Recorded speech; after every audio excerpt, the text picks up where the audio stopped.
Brian, we know, has become one of the sort of renowned storytellers within the Innovate Ireland community. And I Googled him and looked up on his LinkedIn profile, and I know he had a long and distinguished career at Seagate before moving into coaching, facilitating, solving problems, and also acting as a senior advisor for Invest NI. I'm not going to give a lot of introduction to this topic, partly because I don't want to steal Brian's thunder, but mainly because I know next to nothing about it. So I'm really looking forward to finding out more. All I know is that it's an approach that requires us to be more aware of how we think, how we feel, and how we behave when we're interacting with others. So Brian, I'll hand over to you now to tell us more. Okay, well, thank you very much. It is absolutely a pleasure to talk to you. So I feel as if I'm among friends here. So it's a pleasure to talk to you. Hopefully what we'll do at the end of this hour is I'm going to leave you with something that you can use at the weekend. So you're going around now analysing people all around you and to do this. So we are going to have a very thin veneer over the top of this really good subject matter to do that. So and you're not going to get away scot-free. There's going to be discussions. You're going to have some discussions on this. So I'm going to step into this now and tell me if we're okay there, Charlie. If we're yeah, we're good. Well, yes, we're good. Yeah. Okay. So transactional analysis. This is what I'm going to try and take us through this morning here. We're going to do a very potted history of it. We promise not to get heavy. We're going to look at the structures of it and then the types of it. And transactional analysis is a terrible word for this, right? It really should be. If it was done in about the 60s, I don't think they would call it that these days now. Then we're going to look at it in the workplace. Then we're going to have a little how the theory might relate to you and how you use it. And then some of the concepts and games that people play with this to do it. That's what we do. So I always like to have a look at the person who did this. So this is Mr. Berne, Eric Leonard Bernstein, back in May. And it's a little bit curious sometimes when you see people who are relationships, being married 3 times, you think, okay, right, to do this. So unfortunately, there's his demise to do this. So these are the 2 books I would pull a lot of information from. So the games people play and then transactional analysis. It's in psychotherapy, so it can get very deep. But this is the 2 books I would have gone through and read as my cornerstone kind of piece for this. It's worth you maybe having a look at those if you want your reading list on. And what is transactional analysis? As far as the International Association is concerned, it is transactional analysis is the theory of personalities and systematic psychotherapy for personal growth and personal change. Wow, that we could use that, can't we? Okay, so let's have a little look practically. What is it?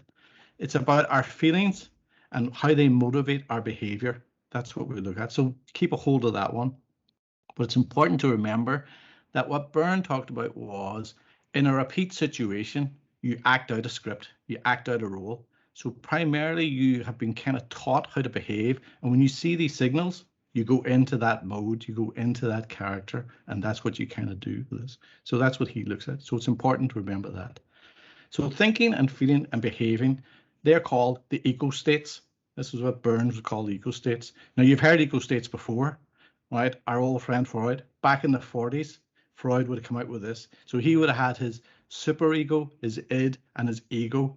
And we've all seen the cartoons where you have the little good angel on your left shoulder, you have the bad devil on your right shoulder, and you're in the middle. So according to Freud, this good angel, that would have been your superego, right? That's the good one. That's your moral conscience. The id is basically your primal stuff, the stuff you want to do.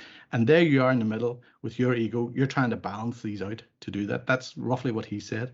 There's clear parallels between that and what Berne has said. Berne basically put his ego states into this adult, child, and parent. Now, every one of you will know this. You've all heard that before. And sometimes people will say to you, you know, grow up and act like an adult or do those kind of things. So now you kind of see where they're talking with it. So what we're going to focus on now is Eric Berne's adult, child, and parent to do this. So here's a little thing we're going to splits out into 2 categories. So you have this critical parent. Okay, that's the one that basically has its rules and expectations and everything else that you see. And then you have the nurturing parent. the voice, it's unconditional acceptance, it's love, it's smoothing, it's help, it's doing all of that good stuff to do those. The adult doesn't have any split because the adult acts here and now. It does a situation appraisal, it looks at the logic, it just acts here and now. And it bases on no predetermined history behind it. It's not flavored by anything else. It just makes the calls here and now. That's what we are. Child, they have the adaptive child. And this is the part then that basically will act based on the present, the situation that presents itself, but it'll go back into the past and react the way it used to do back then. So it'll play out that script. And then we have the critical child, that, or the free child, that basically is free. It just goes everywhere. This is the one we want to have a wee chat about when it comes to innovation and creativity and those kind of things. So there is the roadmap that's laid out under Berne's platform for the 3 different areas on this. And I'm going to talk to you about what happens in each of them, how we can manipulate them, and some of the games that are played in some of these situations to do that. So here we are. Here's the first kind of thing we're looking at. You look out your window and you see a naked sunbather in the garage, and you think to yourself, oh, right, what's happening here? So the critical parent in you may say, oh, nudity's bad, hostile, I feel kind of disgusted, outrageous. So you shout out the window, go away, get away, put your clothes on. You do the Father Ted, right, enough of that now, come on. Right, so you do that. Then the nurturing parent, you might look out and say, God, that poor person's going to get sunburned. You know, they're out here. You start shouting out advice, you know, do you want a glass of water? You want to do that? That's the nurturing parent part of it. But if you're the adaptive child on this, you might have been told that nudity is shameful, right? You might have been trained to divert your eyes and look at it. So you will go back into that and you will do that. If you behave like that, you're in that adaptive child one. Now, the free child, they may say, oh, I don't care, this looks fantastic, this looks really good. I'm going down there, I'm getting straight into this, regardless of whether you're invited or not. That's an important thing here. Regardless of whether you're invited or not, you come along into this to do that. So what about the adult? Under the definitions of the last time when we talked about the adult, they have no preconceptions. They look at the here and now, they do the situation appraisal, and they don't make any judgments on that person. They just look at it and saying, it is what it is, and away they go on this one. So that's where they land on this. So fundamentally, they respect the individual. They have no preconditions. They're making a call based on the data they have now and the situation as they see it. So that's how an adult would work in those. Okay. So there is good and bad in each one of these. So from the controlling parent, the bad parts of this, that you can be fault finding, you can be very dismissive, but you can also be constructive and you can be organizing and firm. I was watching an episode of Shetland last night, and I haven't seen any crime situation where the detective doesn't come in and start going, go over there, find this, check that car, phone such and such, do whatever. So there is situations where you need to actually give directions out all the time and do that. So there's positives in being that controlling parent type character on it. On the nurturing side of it, obviously, you know, you want to be compassionate, you want to be supportive, and that's good. But you can also smother and you can also baby too much. And that's the negative side of that. The adaptive one, you can be fearful and compliant, so you don't really do anything, but you can also be accommodating and you can work with people, right? If you were doing the bonos, black hats and things like that, you want people to be compliant in certain areas and do that. And then for the free child, you have a situation where you can be creative, curious, playful, but you can also be ecocentric and do those kind of things. So you have these problems on this. So right, I'm just going to come out of here because I want to just have a discussion with you now on some of those things.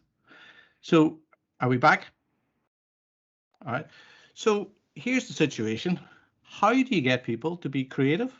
How do you get people to be innovative? How do you get them into that free child space to try and become creative and adapt and give you some, and give you some information on it? What we generally find people do, and it's a good plan, if you've ever done design thinking or you've ever done any of that kind of things, what's the first thing they kind of do with you? They generally give you like a blank page and say, draw a picture of a flower or a vase or something, right? You just draw this thing. And then they'll say, can you find 10 different things that you would use a vase for? Can you find, how would you go about this? And what they're trying to do there is break down that structure in you of that controlling parent. They're trying to break it down so that you now have no boundaries, that they're trying to put you into that free child, that innovative free child thing to do that. And that's what they kind of look at. So I'm just going to ask is all now, does it make sense to you the way the structure is? And we went through that like a greyhound. It makes sense to you, like the structures they have and where you're getting to. And now that you're aware of those, there's two things you can do. When you're trying to make people creative, you have to get them into that childlike one. So what kind of things do you do? What kind of things have you got? And you can appreciate that if you're a boss and someone is coming to you with maybe ideas or whatever, if you came with the controlling parent attitude, how many new ideas do you think you get next week? You're right, Frank. Not one. Not one. It would just be like that. So, have we any questions so far on this? Is that a universal mute? I presume we can be all of those things at any one time. You can move. We're going to talk about this a wee bit later on. You can move quite easily between them all, but there's no such thing as a free meal in the world. You'll pay for where you go with it, and that's why it's very important that when you guys leave this hour, you're going to be walking experts, and you're going to know about all of these areas. And what you really clever people who are very emotionally intelligent, they can move into them when they need to, and they will understand that. So what's the first rule of being emotionally intelligent? Self-aware, right? Self-aware. So now I know I'm behaving like a child. Now I know I'm behaving like a controlling adult or a nurturing parent. Now I know I can move. I can move to the other one. So how would you move? How do you think you might move? Well, first of all, you move when you're facing someone else, right? I don't sit at home moving between adult and child just for the sake of it. It has to be a transaction. So it's the person in front of you. You'll move depending on what you want them to do. So, and if I become a controlling parent, I can really try and push you into being a child. I can do that, right? And if I want to move to an adult and you're a child, I can try and pull you up to an adult by asking you open questions, by asking you stuff. One of the games that are played is the yes but game. So I will say to you, right, I want you to do a DOE. I want you to go off and run this experiment for me. And you come back and say, I was going to run the experiment, but the lab was closed. And I say, yeah, but can you go and get the key and get the lab open? I was going to get the key open, the lab, but the caretaker was away. All right, so it's a yes but game we're playing here. Now, what really happens is I'm the child, I can't fix this. You're the parent, tell me how to fix it. And I'll keep doing this game all day long, right, until you realize I've got to stop doing that. And I'll say to you, what do you propose to do to fix this? What would you do? Your questioning is different. Charlie, Owen, see some questions? Yeah, I was just going to ask if you're in a group where you're trying to promote different thinking, or you're trying to generate some ideas and get this balance of the different types. Are you looking for everybody to be moving around between the different minds, if you like, or are you looking for a combination within the room? So Owen might be the kind of the critical adult, and Catherine might be the child, and I might be the adult, or whatever, or are you looking for a dynamic kind of moving model? This particular model that we're talking about is more on an individual basis, right? When you're talking with individuals on this, it's very hard to get a crowd to move in the same way under this. You can do it. I mean, you'll see it. Someone comes in with a really bad attitude and they're giving a presentation or a talk, or just say, for example, it's end of quarter figures, or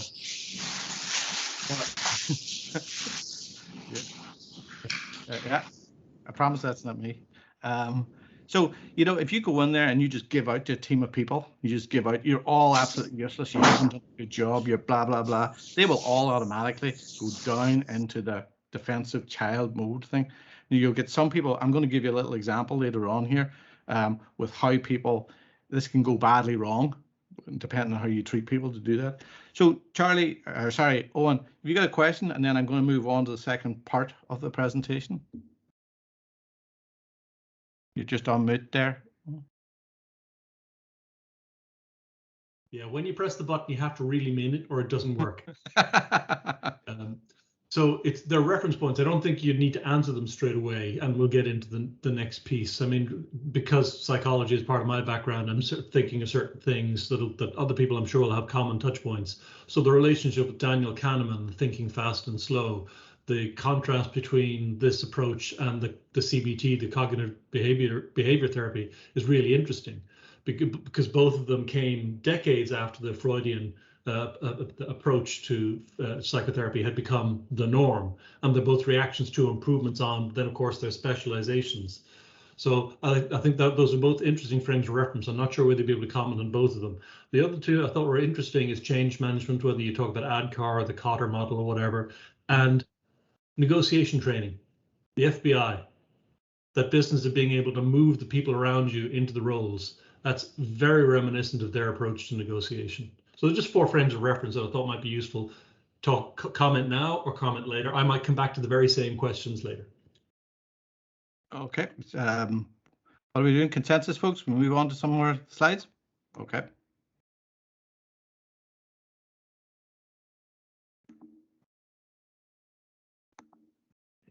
Bear with me while I tell me if we're good to go. Yep, very good. Okay. So we have these situations, so a little bit back to Charlie you're talking about. This is a one-on-one kind of thing. So here's me and here's you. We're all in these states, right? We have these 3 options open to us. We have these things called complementary transactions. So they occur whenever we're both on the same plane. So in this one here, we see 2, parents talking to 2 parents. They're in the parent mode. That's good. So that is known as a complementary transaction in this. What we have here is a cross transaction. So me as a parent is talking to you as a child, or the other way around, you can do it. So you can see this now is called a crossed transaction on this. This is not complementary. And the best way we want to get to is this adult one, where we're talking about this, because remember the definition of the adult is good situation appraisal, no baggage with us. We're looking at the data as it is, and we're talking the situation as it is on this now. Because if cross transactions, people are talking at different levels, and that will be a problem. It will break down. There's 2 scenarios that come out of these cross transactions. 1, that people disengage, or 2, there's a confrontation. So you can see that sometimes if you're in a conversation with someone and they're talking down to you as a parent, you have 2 things. You just decide to nod and then just move off. So you disengage, or you challenge, and then we're into this business of it either escalates or the person comes down into the adult one. So the controlling parent one is one that happens an awful lot. And what that does, it tries to have then the adaptive child to play with. And that's the complementary kind of conversations we have there. But it can go wrong. Okay. So when transactions they're not called interactions, they're called transactions, because Berne said there's a payoff. When you enter into these, there's a payoff. So some people want to be treated like a child. Some people want to be the parental one. In their eyes, there's a payoff for them to do it. So that's why he calls it transactions and not interactions to do that. Okay. I'm going to move on. So when you start doing different things in this, you're starting to play these psychological games, and we'll touch on that in a few slides time down the road to do that. But he talks about these scripts. We have a script. This is what we will roll out. This is the way we're kind of trained with it. And emotional intelligence is really good because it kind of helps you develop not to go into those scripts, where to be. And that self-awareness is really important when it comes to this. So here's my little example. And I give credit here to Term 3s for these ones. So we can change the states we're in. So Jackie comes into work late and she misses an important meeting, and Bill's her boss and he's not happy with us. So Bill's in his adult state, but then, whenever Jackie comes in, he goes into his parent one, right? So he treats her very badly. He moves from his adult up to his parent, and he says to her something awful. You're useless. Okay. So he goes, okay.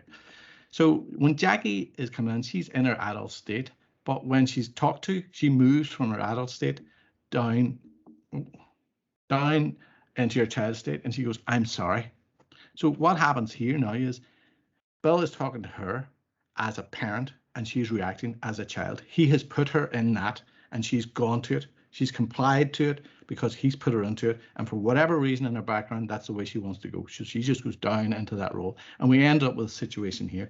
This is a complementary transaction, and this can go on all day long, right? Nobody's breaking any rules here. It's not a pleasant situation, don't get me wrong, but nobody's breaking any rules, and both participants will play this and they'll play it out. That can happen along this one. So this is where we are here. If we take a second example, I've got these two guys, they share a flat. Mike's a bit of a lazy person. He's just sitting there. He's usually the child in the whole situation, and Dan's the more adult of the two. So, but Dan goes to go into the shower and there's a spider in there, and he goes, oh God, I can't go in there. So what actually happens is he's in his adult state, then he drops down into his child state. Oh God, please look after me, do something for me.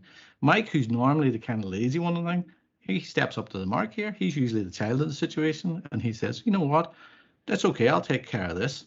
And he moves from his child up to the parent state, and he goes and sorts it out for him. And again, we have a transaction that is complementary, and this can go on.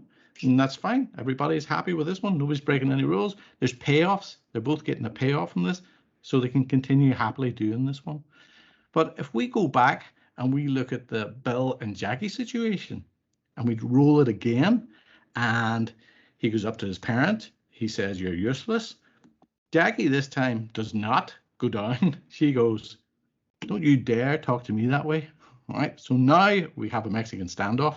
She's up there, he's up there. And he'd say, this is a cross. He's talking to her like a child. She's talking to him like a child. We have a cross transaction. This is going to be a problem.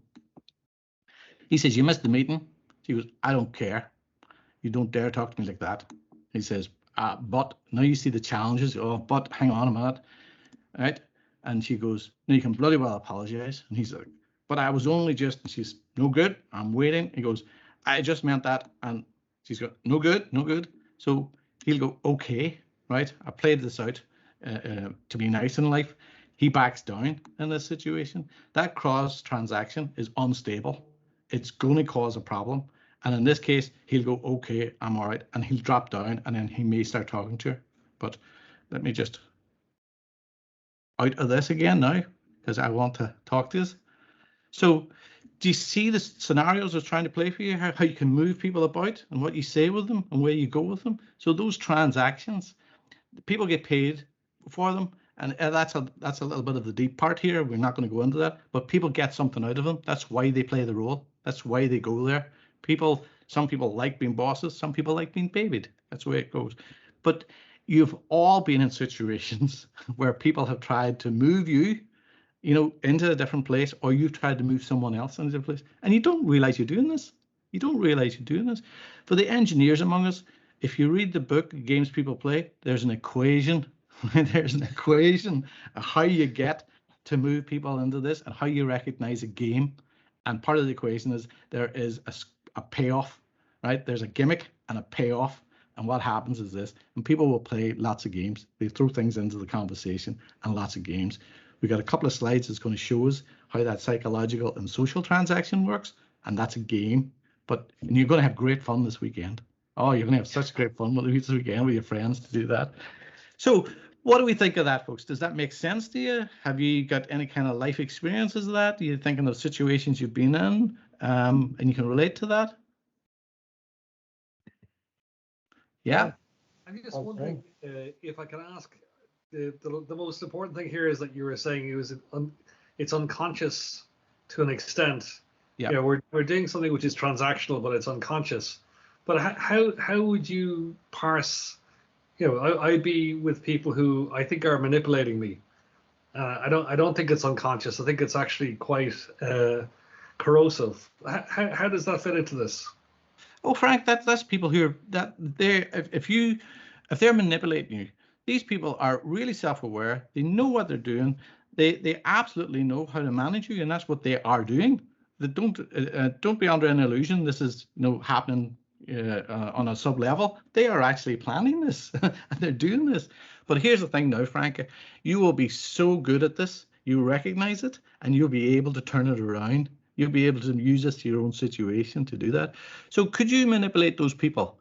Could you do that to them? You're probably not practiced enough. But but you have to recognize it and be able to draw it out. And that's why it is so important in conversations to listen and take your time about your reaction and your response, to just listen, digest it, and think, okay, what's going on here? Now, I don't want you all to be paranoid, and every time someone's talking to you, think, what's going on here now? What are they really after?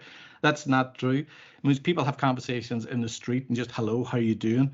The psychologists would call that strokes, right? Everybody needs a stroke. Sometimes being told to go away is still a stroke, but the positive and negative one, people need those. So a lot of them just happen on that superficial transactional level.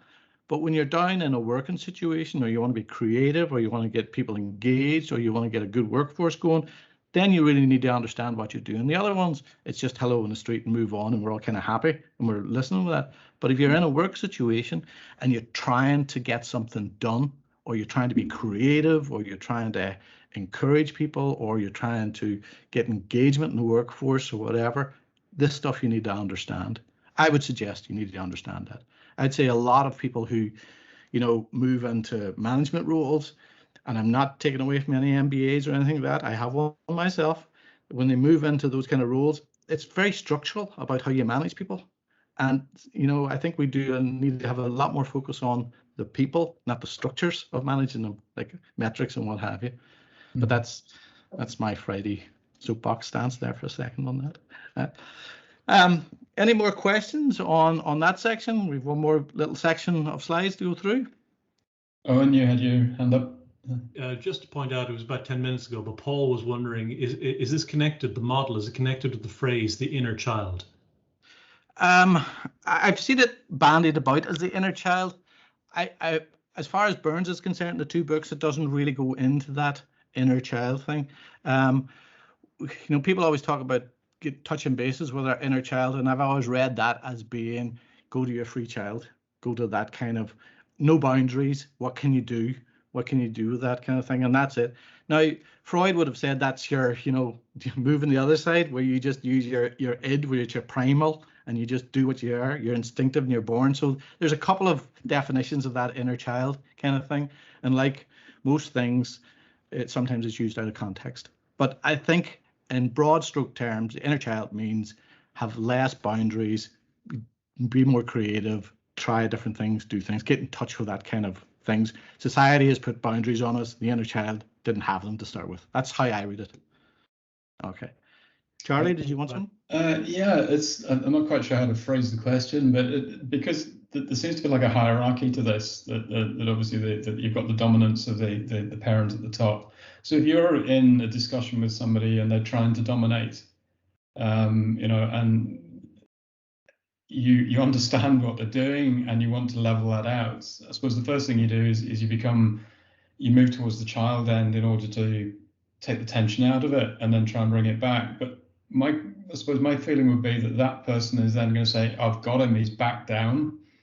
Whereas you're not backing down, you're positioning yourself to be able to get back to having a sensible conversation again.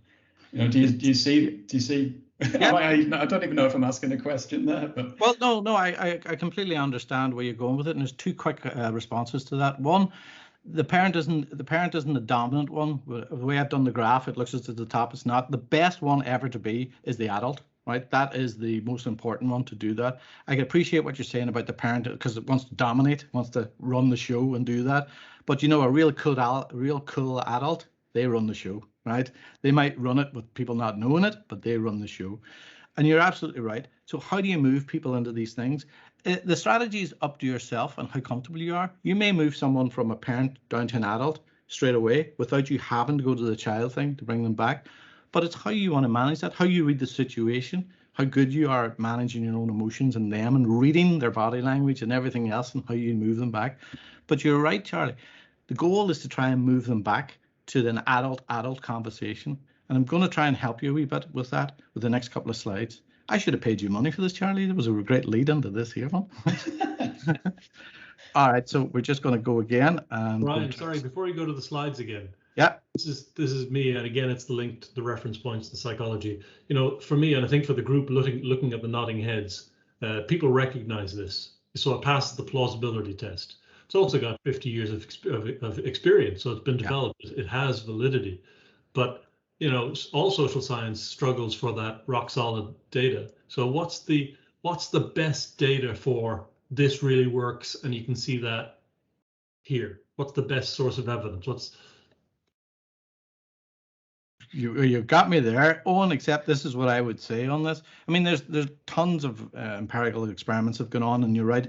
Freud basically started his stuff in 1924, 1940. He was really hammering it. Berne came out with 1963, 64, most of his stuff, and then there's been a plethora of work on top of that that's done that, and it's gotten more and more complicated as it's reached out to do that. But here's how I go with this. As my mum used to say, if it looks like a horse and it smells like a horse, chances are it's a horse. So I look at the theory, I look at it and say to myself, is that practical? Yeah, I can kind of see that. And then I use a situation appraisal. In my life, have I seen this? In my life, have I tried this? And have I had results? And I would say on the positive, yeah, on the affirmative. For me, it's a strategy that when employed, I can see results. And that's kind of my data, as it were. Okay, folks. Yep. I know all the scientists are going, no way, I want to see a DOE. All right. Okay, so we're on this slide now. Bear with me. So, right, you're asking the question of how do you get people into the adult state and why are they in these situations? So if you look at this slide here, it's basically saying the child, okay, so the left little box here says sees itself as, the child sees itself as inferior, entitled to less. What kind of strategies would they use? They use these kind of childhood rules, which is basically avoidance of eyes, looking down, no engagement, maybe huffing and moaning or whatever. And you see this in adults behaving like childs. And they see others as bigger, more entitled. And their response to disapproval is they feel guilt, fear and aversion. So that's what the child is feeling, and that's the behaviors they do when you're in that child mode, when someone's talking to you, say as a controlling parent. But why would you want them to go to the adult? I'm just going to move a slide here. Why would you want them to move to the adult? Because when you're in the adult mode, they see themselves as equal, right? And the strategy they use, it's the spontaneous, the context appropriate. That's the strategy they use, and they see others as equal. So when they have a situation, they don't look for approval or anything else. They look for objective appraisal of the situation. So that's what's going through an adult when they're looking at this. And if someone's talking down to them or is trying to be condescending, they're looking at it in this light, not the other light.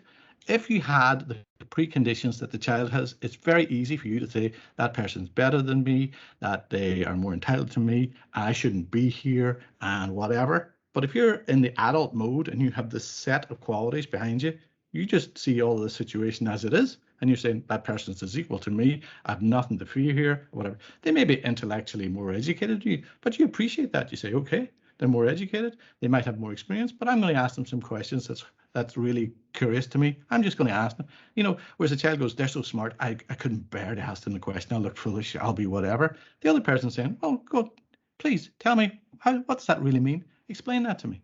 That's how the adult would look at this. And if you're in the parent mode, you're running this, you see yourself as extremely more capable. You see yourself as responsible for others, and you see them as smaller and needed protected. And if you say no, you feel cruel or mean. That's the kind of predetermined conditions you've placed on yourself as a parent. And back again to the adult. No, the adult equal, responsible for only yourself. You're not responsible for anyone else, and you see everybody else as equal. And if you say no, or you're having to be, you know, give a bad appraisal, or you're doing whatever, you're fine with that because it's not based on anything else other than the here and now, the situation appraisal and the data as it presents itself. So that's how you see yourself there to do that. So that's how you need to get yourself into the adult mode, because it's a better framework to be standing on. It's a better position to go forward with. So here's a table of some of the things that we can use about the words we would say. So if you're a controlling parent, you see these words like bad, shouldn't, ought. You know, if you're an adult, you're asking how, why, yes, no, your kind of things you're looking at here. And, you know, you can see that if people are talking to you and they're using these kind of words, this kind of body language, you know, they're shaking their finger at you, they're doing these kind of things, their tone of voice is condescending, whatever. if you can see there's some of these behaviors that they're doing, you now, as a trained psychologist, will be able to say, oh, I can see this person's in this mode or this mode. And this could help you, Charlie, then and figure out how you move them to other places. And remember, if you want to move them from your position of an adult, and you're using these kind of how and why and questions, and your posture is fine, and you're making eye contact, you've nothing to be ashamed about. Nobody's better than you. We're all equal. You're clear, you're calm, you're confident, and you're going through this kind of thing.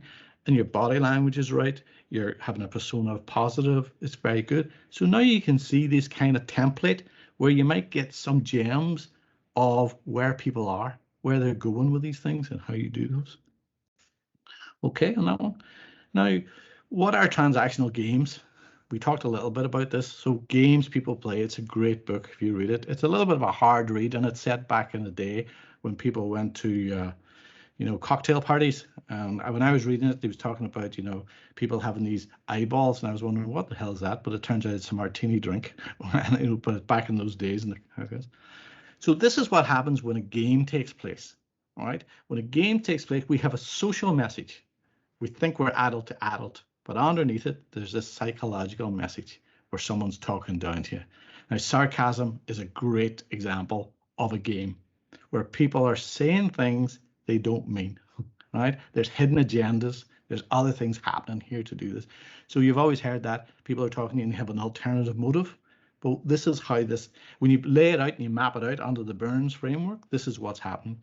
There's a social interaction that's going from adult to adult. But there is, in this particular example I've used, there's this psychological one, this hidden agenda that's happening underneath. And that's what happens there. So how would you detect that you're in a game?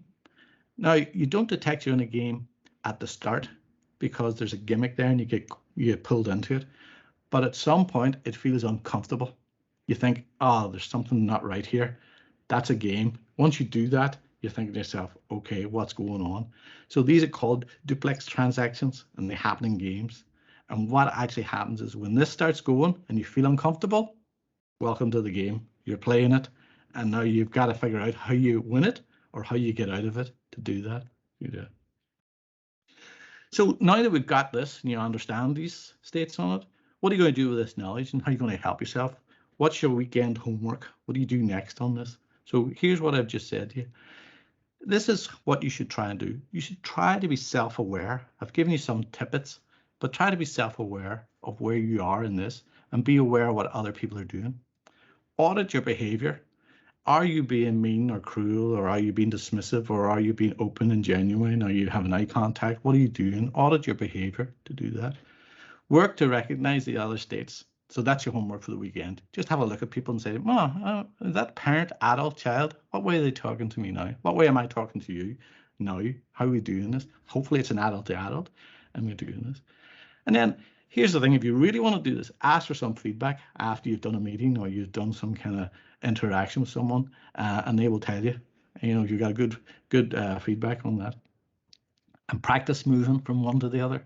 So the easiest one is to practice is going from the parent, where you're given direction all the time, and you are that, here's what you do, here's what you do, this is what I said, this, I said that, and then go to the adult and say, how do you think that'll work? How do you think? Move that all the time, do that kind of thing. And when it comes to appraisals or bringing your people through it, and breathe, take your time, and have a situation appraisal is where you are in this.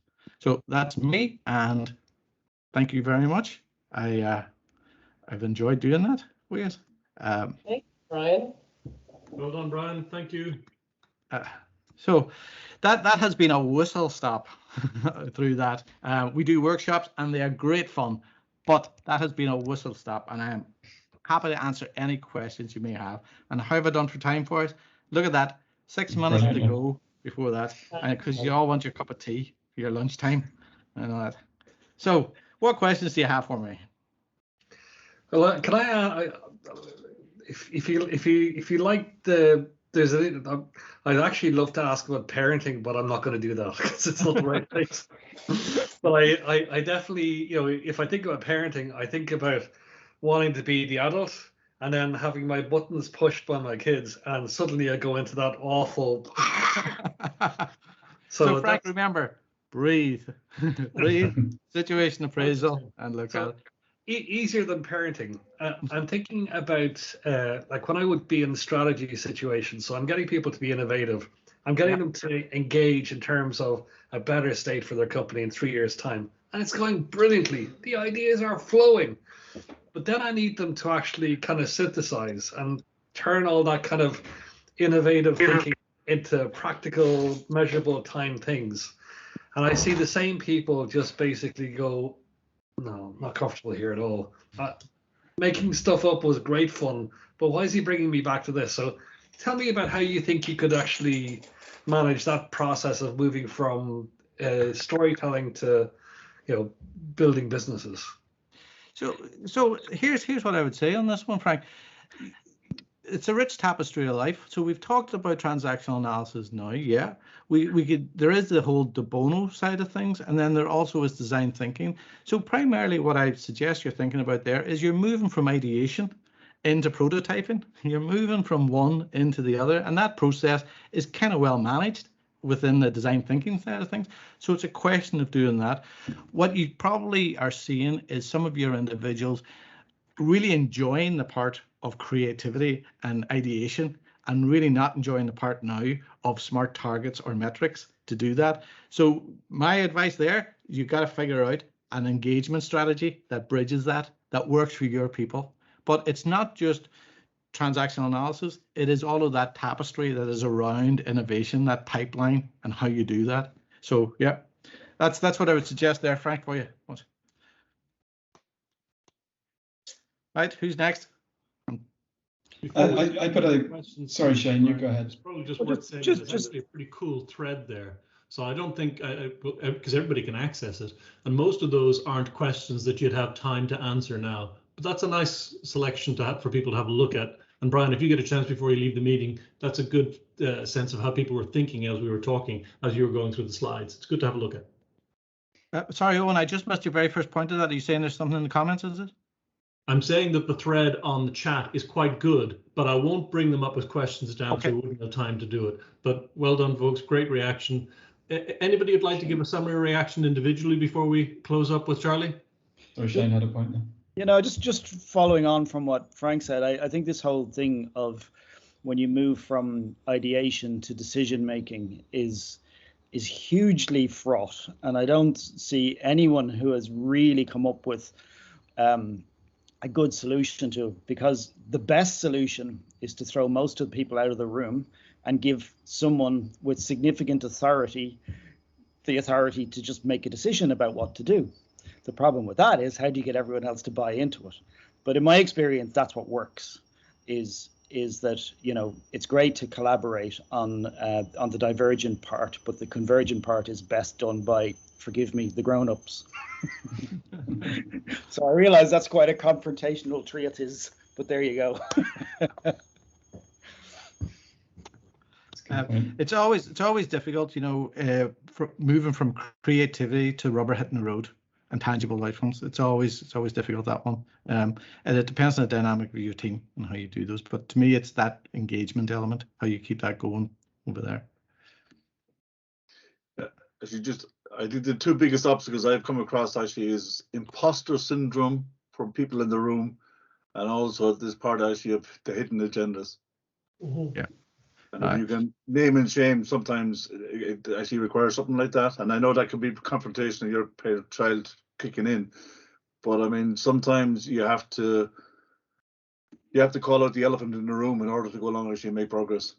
Yeah.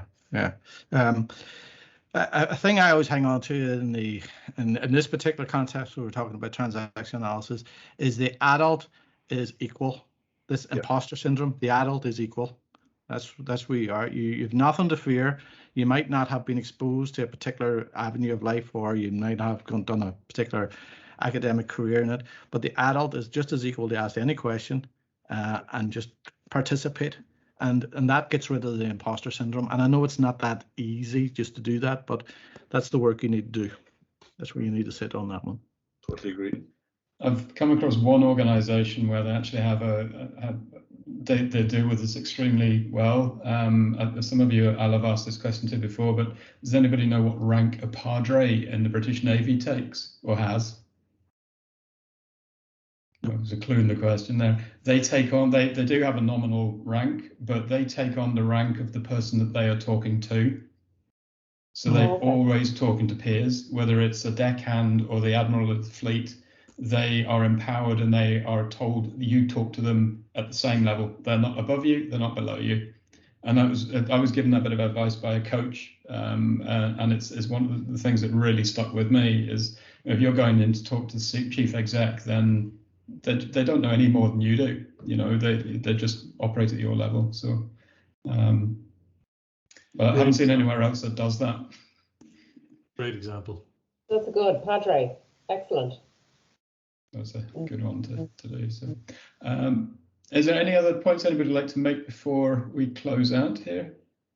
I'd go back to what I said in the first break, Brian. It's unfair in a short session, you can't answer it. But any thought about those reference points, whether it's cognitive behavior therapy or Daniel Kahneman, thinking fast and slow, or the change management, the ADCAR or the Cotter or whatever model you choose? Any of those you find useful comparators, or have you found value in using any two of those approaches together? I dip in to see. I dip into a lot of those kind of areas in this, and the cornerstone in one of these things is that kind of, you know, your situation place. You know, I'm okay, you're okay. That's a position where you start from. If you start from a position, you know, that I'm not okay and you're okay, you find you cascade into the child very quickly. That's where you're into that one. But I'm okay, you're okay is an adult look at life, and that's where you kind of sit on those kind of things. So what I find absolutely fascinating about innovation, creativity, or any of the stuff is that there are so many aspects of study that you pull in to this. And when you're in a situation, it's being able to reach to different things and pull out some of those little tenders that come into that and help you then do that. So, you know, which models do I use? Different ones every day. I'm learning from everybody all the time and where we go with this. Yeah. I don't know if that was an evasive question or not one, but no, it was your reaction to it. That was priceless. Yeah. Thanks for that. Yeah. Catherine. Yeah, I just wanted to know, is it useful, do you think? Because thank you, firstly, Brian. This afternoon has been very informative. Is it useful, let's say for 5-10 minutes at the beginning of a session, is to call out these transactional dynamics and to call out the elephant in the room, so that we can all increase our self-awareness and say, hey, if your boss is in the room, maybe there's a kind of a natural propensity to speak to you like a parent, but just be aware that's kind of what's going on. Because I found even today, I've learned a lot now about, oh yeah, okay, and that's why this happens and that's why this happens. And I could imagine that framing that up front in a session is useful so that people don't naturally go back to their sort of organizational dynamics. Yeah, it's a very good point. I'll tell you where I use that is when I'm talking about when I use some of the Depono stuff, when we talk about this, I will frame that at the start of the conversation with people, and I will say to them, we are going to go through these different phases of black hat, yellow hat, white hat, whatever. We're going to do this. So I explain that to them, and they do that. So then when we say, right, we're all in one direction, we're all black hat wearing at the minute, so that's good. We framed it at the start. With transactional analysis, you're talking about an individual's behavior, and sometimes framing that at the start is kind of curious, right? I'd be a wee bit apprehensive about that. Okay. But if I have a controlling parent, if I know I'm going to have a controlling parent in that group, what I generally try to do is get ahead of that and have a little conversation with them before we get into that environment, so that there's not calling people out and we're not having any kind of embarrassment, because it can go the wrong way. They can get entrenched. And they can try then to subvert your meeting. They can try and just plant a few bombs in it. Mm-hmm. Yeah. So like a facilitator contracting with a chair or a meeting lead or a convener. Yeah. That's very, very much it. It's your facilitating skills and how you get that contract with the people to do that. But framing is good. I like framing. People kind of understand where it's going, where it is. Martina, I was just going to say, could I have some of that toast? That's £2, and maybe a little orange at $3.99, $3.95. I could just do with that now. Thank you. Like the breakfast pop. You have some brass neck on you for advertising there. Sorry, John, just before we close I'm out. only kidding. I didn't mean to I was embarrass just you. going to say, I mean, and again, this is probably a team scenario, Brian, actually, but it's that idea actually of having rules of engagement front and center actually at the start, so that you are actually setting expectations. And I mean, right, everyone might not actually go along and agree to them, but at least if they're there, you can always reframe back to them actually to kind of say, listen, we are all here as equals to go along actually and work on this problem. How can we go along and ensure that that happens? You're absolutely right, John. You know, setting out terms and conditions, putting a contract out, and people having facilitating rules is good.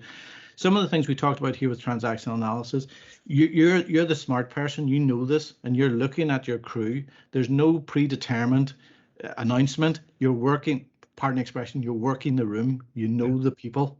You're looking at the behaviors. You're doing this kind of thing. You're not explicitly calling it out that we are going to be a transactional analysis aware group, but you have the knowledge to know what's happening. It's understanding the subtleties, so you can manage that innovative process or that reconciliation process or that, you know, whatever process you're doing it. You're knowledgeable. You have it. You're recognizing it, and you're reacting to it. So there's the two things we're talking about there is upfront framing, and the other one being knowledgeable about a situation dynamic. And they're both quite different, but you guys now are so clever you can manage them all. Great stuff. Thank you ever so much, Brian, for that. You're more than welcome. I really enjoyed it. I love kind of learning about how we think, how we operate, and how our brains work, and so on. So I've now got a potentially dangerous little bit of knowledge which I can exploit, overuse, and adapt and bastardize. But anyway, so thank you everyone for all the comments, questions. It was a great interactive session. You do know we've got a few more events coming up before Christmas. Next week, we're looking at legitimate ways of getting money from the tax man for working in innovation and R&D. So really, just to close out, just a massive thank you to Brian for an entertaining, informative, and very educational session today. So thank you, Brian. Absolutely brilliant. It's been my pleasure. Thanks, Brian. See you all soon. Stay safe, everyone. All right. Thanks. Thank you, folks. Thank you. Hold on. Thank you.